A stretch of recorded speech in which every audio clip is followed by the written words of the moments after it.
ата-анам менен өте көп талап етеді, қаржылай.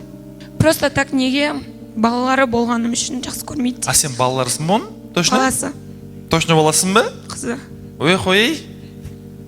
Көкем, қой. Оценка берген адам, өзінің әке-шешесіне өзі оценка берген адам қайтып бала болады оларға? Оценка жоғарыдан төмен беріледі. Оценка жоғарыдан төмен беріледі. Мен әке-шешеме оценка берген кезде мен қайдамын? Олардан жоғары тұрмын ғой. Олардан жоғары кім бар? Жоқ, оның ата-анасы бар ғой бірінші. Иерархия бойынша.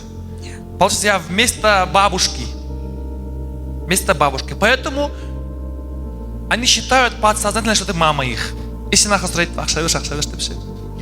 Бұл бір. Екіншісі, бывает так, что сен реально бала болып жүрсең де ақша сұрайтын моменттер болады, е?